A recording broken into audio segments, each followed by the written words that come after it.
Hi everyone, on this very warm autumnal summer afternoon.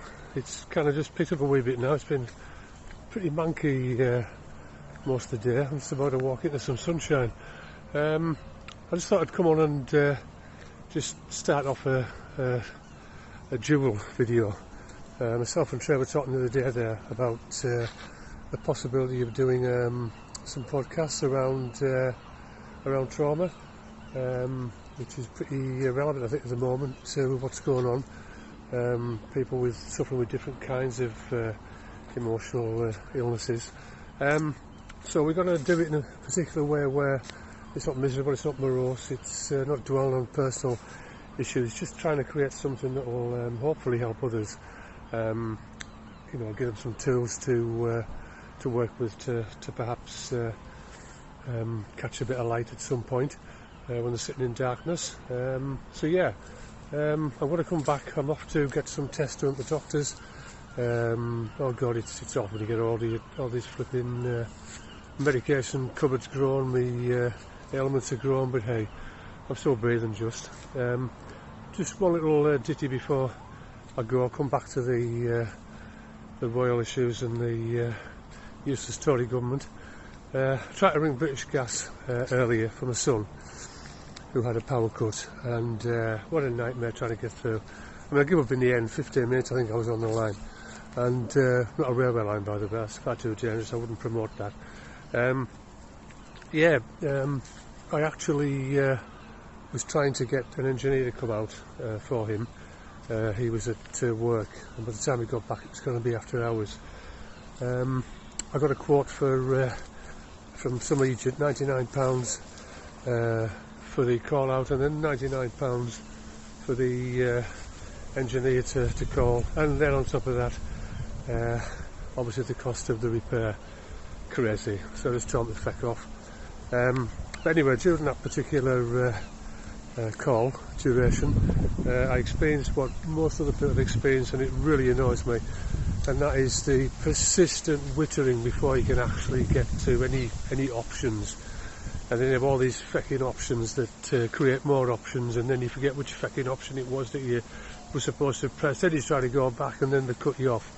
There should be an option where it states, do you want to listen to a load of shite before you actually get to your option, which will actually get you to someone to speak to about the issue you've actually rang up for in the first place, which will only take about 30 seconds.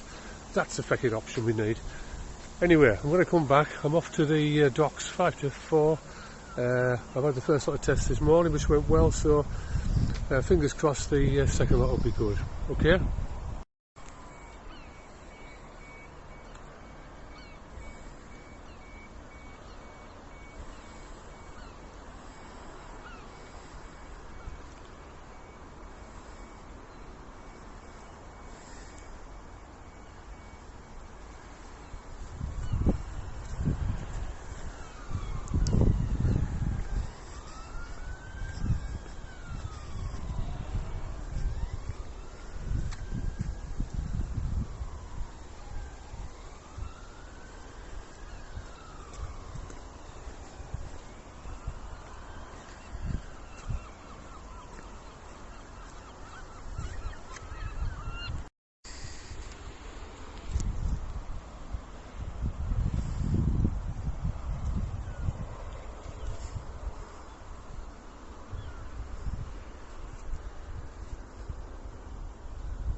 Welcome to part 2 in Arthwaite Woods. I promised I'd come back for the second one. Just showing you some black-eyed there out extremely early, and the autumnal landscape. There's a lot of autumn colour. Well, I say a lot, you can see it. Shame really, because I'd looked forward to a longer summer, and it came and went. I said I would mention about the royals. William and Kate have been bleating about how difficult it's been and what a struggle when they lost the racist Prince Philip, another privileged individual who was an arrogant git, for all the plaudits he received from people when he died. He was an arrogant, ignorant racist. Anyway, so Prince Andrew's been offered, I say offered, yeah, I suppose, say offered. Someone said that they're going to give him £75 million if he takes a lie detector test. Good luck with that one, whoever's offered that, because nowhere in the fucking world he's going to do that, because he's telling lies. I hope he gets his arse nailed to the floor.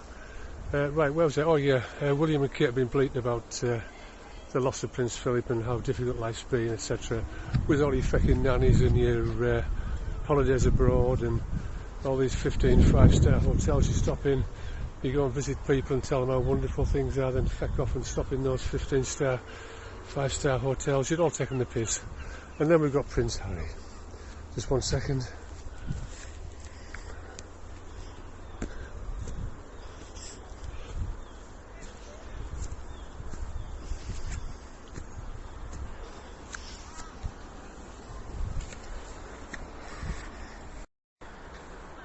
Yes, they brought up the old Harry's a hero Afghanistan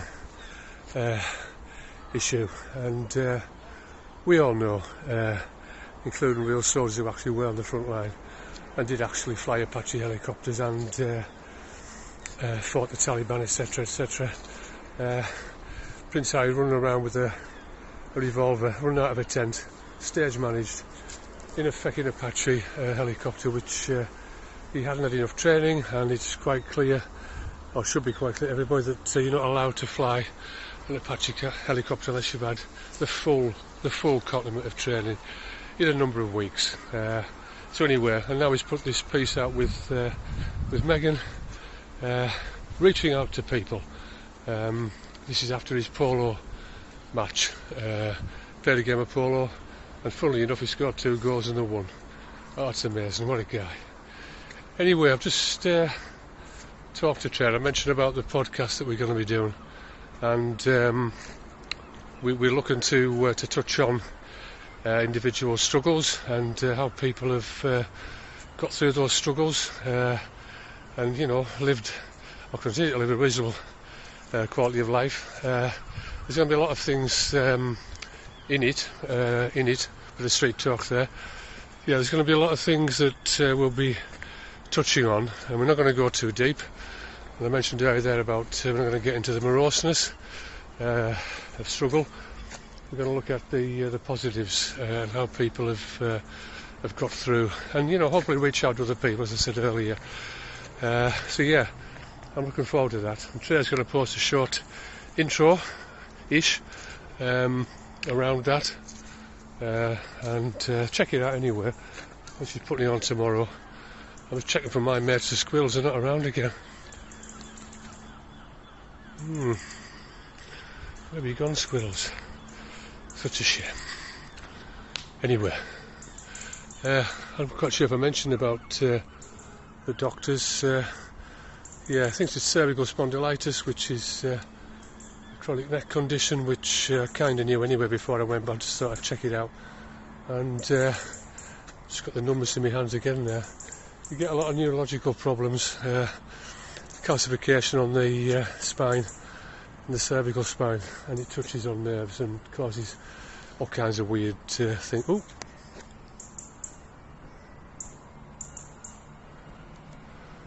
I've just seen, I'm very grammatical that, but I've just witnessed Cyril the squirrel.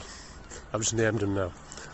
Cyril the squirrel running across the path and just stopping to wave and then dashing up a tree.